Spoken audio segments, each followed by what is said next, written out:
We all expected a noticeable change in Jon Snow this season, but what we got wasn't exactly that.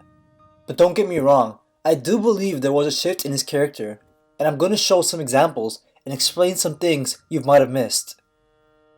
So before I really go deep on whether or not Jon Snow has changed after he was revived in Melisandre, I think it's necessary to establish the rules in the Game of Thrones universe. It's very simple actually.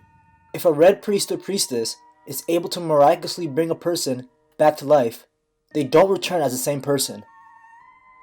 Beric Dondarrion was the first time we get to see someone be revived by the Lord of Light after being killed, but we don't know his character nearly as much as Jon's.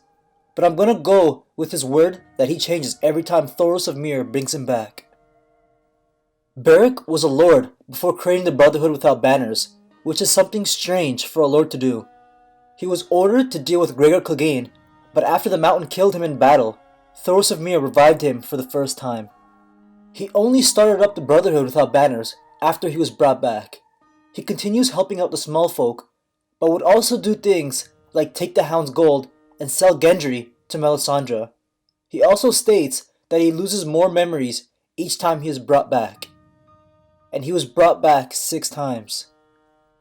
All of this hints that when you're revived, you become focused on your goals, no matter the consequences. You become more heartless in order to fulfill some kind of purpose. You no longer care if what you're doing is the right thing to do. Beric's purpose is a huge spoiler that the show isn't going to do, but if you still don't want to hear it, you should probably leave the video now.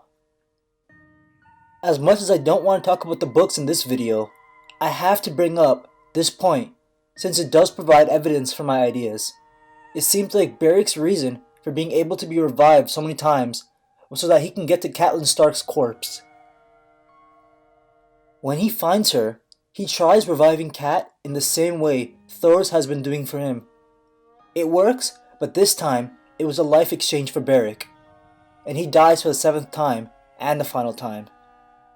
When Catelyn awakens, she, like Beric, is focused on her goals. Hers is vengeance for anyone she thinks is involved in the Red Wedding. She takes control of the Brotherhood without banners and begins her hunt. She almost isn't even human with how consumed by anger she is. Catelyn's change is far more drastic than what Beric went through. She even wanted to hang Brienne because she thinks her having Jaime's sword makes her a traitor. But what about Jon's change? Just like how Beric and Cat leave behind their honor, I think Jon does the same thing.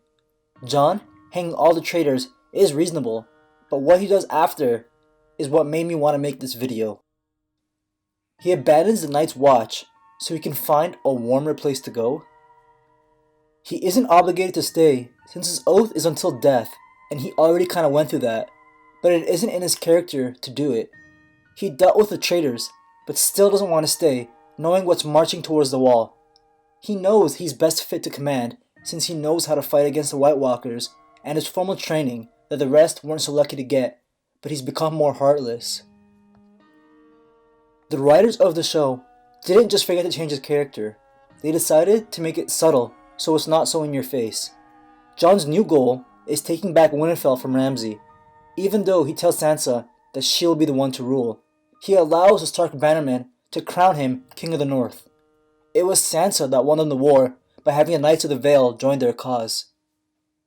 We've seen Jon in the past turn down Stannis' offer of becoming Lord of Winterfell, and we've seen him decide to stay out of Robb's war for what the Lannisters did to Ned, but it has always been his dream to become one of the Starks. He's no longer the bastard that didn't belong. Even though he does deserve something good to finally happen to him, it just isn't in his character.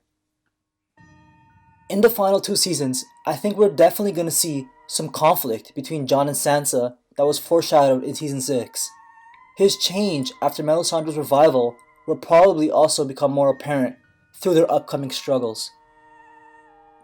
And those are my thoughts. You can let me know whether you agree with me or not in the comments, but either way, thanks for watching.